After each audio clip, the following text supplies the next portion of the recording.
விஜய் ஆட்சியில் முருகனுக்கே மொட்டை.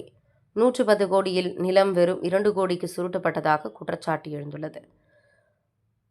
பழனி தண்டபாணி சுவாமி மடத்திற்கு சொந்தமான 110 கோடி ரூபாய் மதிப்புள்ள நிலம் தனிநபர்களுக்கு முறைகேடாக பத்திரப்பதிவு செய்யப்பட்ட விவகாரத்தில் தாவேக அரசை இந்து தமிழர் கட்சி தலைவர் ராம ரவிக்குமார் மிக கொடுமையாக விமர்சித்தார்.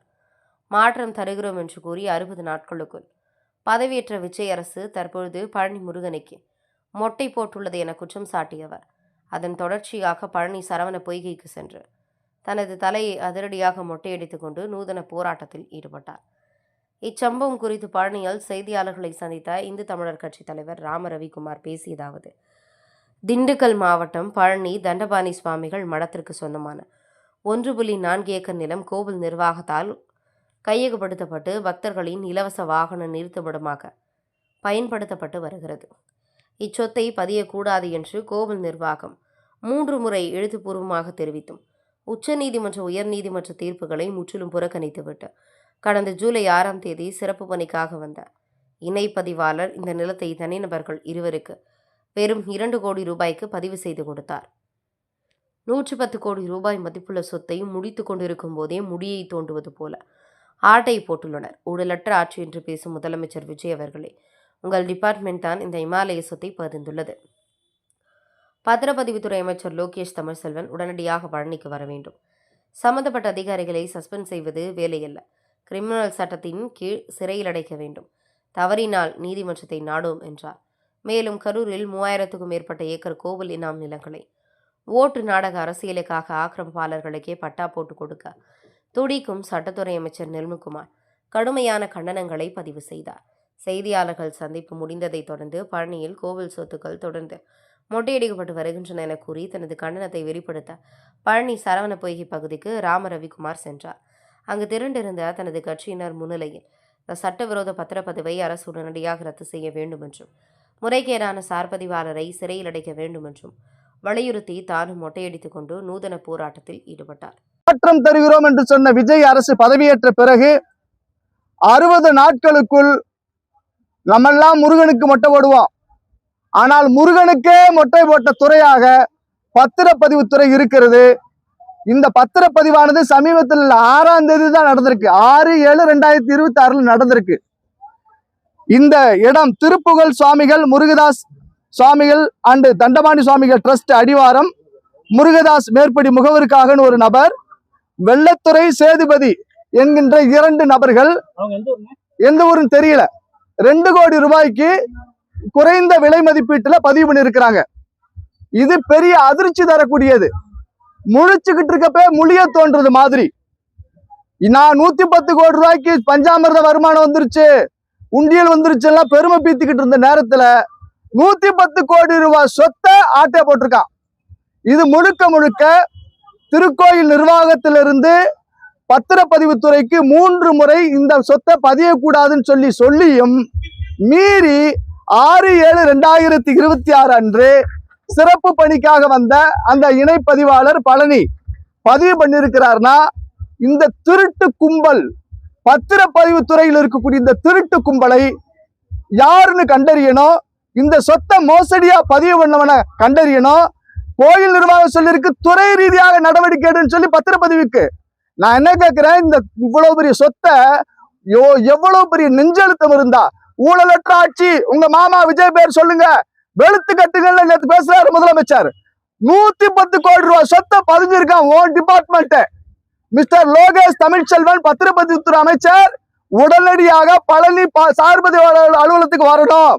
இந்த திருட்டு கும்பல் பத்திரப்பதிவுத்துறை இருந்து எங்க கோயில் சொத்தை கொள்ளையடிச்சு இந்த அயோக்கிய பதிவு செஞ்சக்கூடிய அந்த பதிவுத்துறை இருக்கக்கூடிய அதிகாரிகள் கிரிமினல் ஆக்ஷனுக்கு எடுக்கப்பட்டு சஸ்பெண்ட் வேலை இல்லை. அந்த மனிதர் குற்றவியல் நடவடிக்கைக்கு உட்படுத்தப்பட்டு சிறைப்படுத்தப்படணும். இதை உடனடியாக செய்யவில்லை என்றால் எங்களுடைய மாநில செயலாளர் திரு மனோஜ் அவர்கள் மூலமாக நீதிமன்றத்தை நாடி அந்த சட்ட நடவடிக்கைக்கு உட்படுத்துவோம் என்ற செய்தியை இந்த தெரிவிக்க வந்திருக்கிறேன்.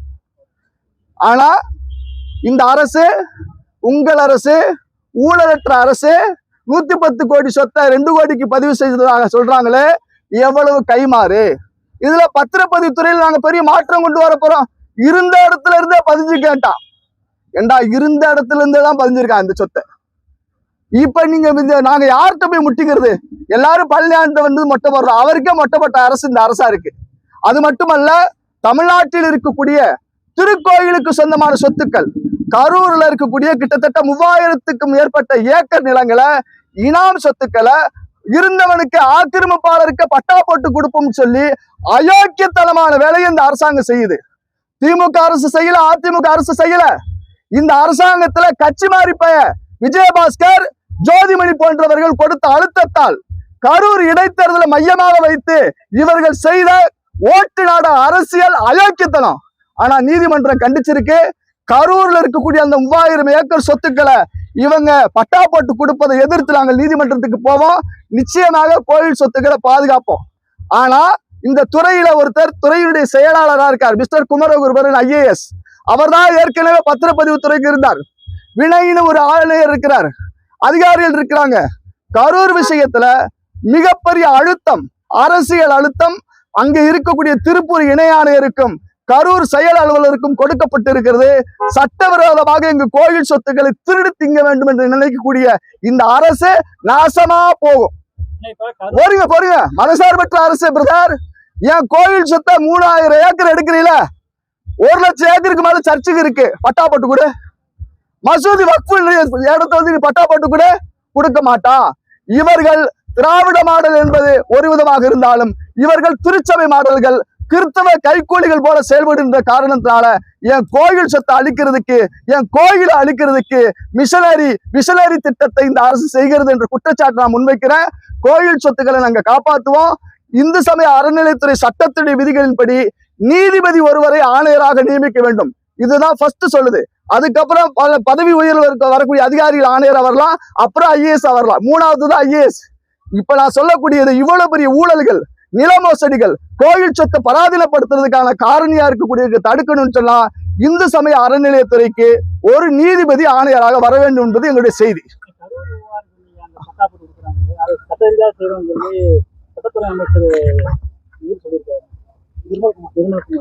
அவர் வந்து இந்த அரசாங்கத்துக்கு ரொம்ப நல்ல பேரு, முந்திரி கொட்ட மாதிரி பேசிட்டு இருக்கிறார் மாண்புமிகு அமைச்சர். நான் கேட்கறது என்ன, திருப்பரங்குன்றம் தீர்ப்பு வாங்கணும். நீதிமன்றம் கொடுத்துருச்சு, 1 நீதிபதி 2 நீதிபதி கொடுத்து மேல்முறையீடு போயிருக்கு. என்னுடைய சொந்த இடத்தை நீங்க யாருக்காவது கொடுப்பீங்களா? மிஸ்டர் நிர்மல்குமார் அமைச்சர் சொந்த இடத்தை யாருக்காவது கொடுப்பாரா? சொல்றாரு நேத்து 40,000 குடும்பத்தையும் 10,000 குடும்பத்தையும் நாங்க வெளியேற்ற முடியாதுங்கிறார். நான் என்ன கேட்கிறேன், உங்க அப்பா விட்டாடமா, உங்க தாத்தா விட்டாடமா? எங்கள் மன்னவர்கள் முன்னவர்கள் கோயிலுக்கு இறை தொண்டிற்கு எழுதி வச்ச சொத்து, அது வரி இல்லா கொடை. அப்படிப்பட்ட சொத்தை நீங்க கொடுக்கக்கூடிய ஆளு 3000 ஏக்கர் அரசாங்கத்துடைய புறம்போக்கத்தை கொடு. ஊரா விட்டு நெய்ய என் பொண்டாட்டி கையன் என் கோயில் சொத்தை எடுக்கிறதுக்கு நீ யார்? ஆமா, அப்படி உழைச்சவனுக்கு நிலத்தை கொடுக்கலாம்னா நாளைக்கு நம்ம எல்லாம் போய் கோயில் சொத்தை ஆட்டே போடலாம். இப்ப இந்த கோயில் நிர்வாகம் வந்துச்சு, கோர்ட்டுக்கு போச்சு. இங்க அவன் சொல்றாரு அவர்கள் எல்லாம் அகதிகளா அப்படின்னு கேட்கறாங்க. ஏன் கோயிலை சுத்தி இருந்தவங்க எல்லாம் வெளியேற்றி அகதி மாதிரி ஆக்கணுங்களே, இப்ப அவங்க எல்லாம் வந்து திரும்ப அந்த இடத்த பிடிச்ச விடுவீங்களா? சட்டம் எல்லாருக்கும் ஒண்ணுதானே சார். அதனால உழைச்சவன் கூலி கேட்கணும்னா அது வெளியில உழைச்சவன் பழனியாண்டவன் சொத்தோ ஈஸ்வரன் சொத்தோ எடுத்தனா உன் வம்ச விருத்திக்கு அதுன்னு கல்வெட்டு சாசனம் சொல்லுது. கோயிலுடைய எந்த நோக்கத்திற்காக கொடுக்கப்பட்ட சொத்துக்களோ அந்த சொத்துக்களை நீங்க மீறி எடுத்தீங்கன்னு சொன்னா காராம்பசுடைய மடி அறுத்த தோஷம், கங்கக்கரையில கற்பிணி பெண்ணை கரு அழிச்ச தோஷம். இன்னொன்னு சொல்றேன், சொல்லக்கூடாது ஆனால் சொல்கிறேன், பெற்ற தாயோடு புணர்ந்த தோஷம் உருவாகும்னு சொல்லி சிலாசாசனம் சொல்லுது. அவ்வளவு பெரிய அயோக்கியத்தனம் பாவ செயலை இந்த அரசு செய்வது ஏற்க முடியாது. தெரியலங்கிற குற்றச்சாட்டை நான் மறுக்கிறேன்.